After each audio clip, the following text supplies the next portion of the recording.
సామెతల గ్రంథం 28వ అధ్యాయము. ఎవడును తరమకుండనే దుష్టుడు పారిపోవును. నీతిమంతులు సింహము వలె ధైర్యముగానుందురు. దేశస్థుల దోషము వలన దాని అధికారులు అనేకులగుదురు. బుద్ధి జ్ఞానములు గలవారి చేత దాని అధికారము స్థిరపరచబడును.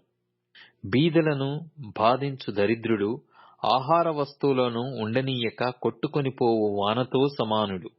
ధర్మశాస్త్రమును తోసివేయువారు దుష్టులను పొగడుచుందురు.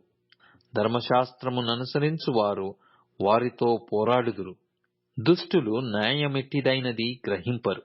యెహోవాను ఆశ్రయించువారు సమస్తమును గ్రహించుదురు. వంచకుడై ధనము సంపాదించువాని కంటే యథార్థముగా ప్రవర్తించు దరిద్రుడు వాసి. ఉపదేశమునంగీకరించు కుమారుడు బుద్ధిగలవాడు. తుంటరుల సహవాసము చేయువాడు తన తండ్రికి అపకీర్తి తెచ్చును. వడ్డీ చేతను దుర్లాభము చేతను ఆస్తి పెంచుకొనువాడు దరిద్రులను కనికరించు వాని కొరకు దాని కూడబెట్టును. ధర్మశాస్త్రము వినబడకుండా చెవిని తొలగించుకొను వాని ప్రార్థన హేయము. యథార్థవంతులను దుర్మార్గమందు చొప్పించువాడు తాను త్రవ్విన గోతిలో తానే పడును. యథార్థవంతులు మేలైన దానిని స్వతంత్రించుకొందురు. ఐశ్వర్యవంతుడు తన దృష్టికి తానే జ్ఞాని. వివేకము గల దరిద్రుడు వానిని పరిశోధించును. నీతిమంతులకు జయము కలుగుట మహాఘనతకు కారణము. దుష్టులు గొప్పవారగునప్పుడు జనులు దాగియుందురు. అతిక్రమములను దాచిపెట్టువాడు వర్ధిల్లడు. వాటిని ఒప్పుకొని విడిచిపెట్టువాడు కనికరము పొందును. నిత్యము భయము గలిగి ప్రవర్తించువాడు ధన్యుడు. హృదయమును కఠినపరుచుకొనువాడు కీడులో పడును. బొబ్బరించు సింహమును తిరుగులాడు ఎలుగుబంటియు దరిద్రులైన జనుల నేలు దుష్టుడును సమానములు.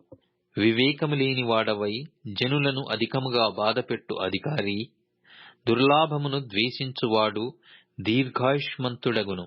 ప్రాణము తీసి దోషము కట్టుకొనిన వాడు గోతికి పరిగెత్తుచున్నాడు. ఎవరును అట్టివానిని ఆపకూడదు. యథార్థముగా ప్రవర్తించువాడు రక్షింపబడును. మూర్ఖ ప్రవర్తన గలవాడు హఠాత్తుగా పడిపోవును. తన పొలము సేద్యము చేసుకొను వానికి కడుపు నిండా అన్నము దొరుకుని.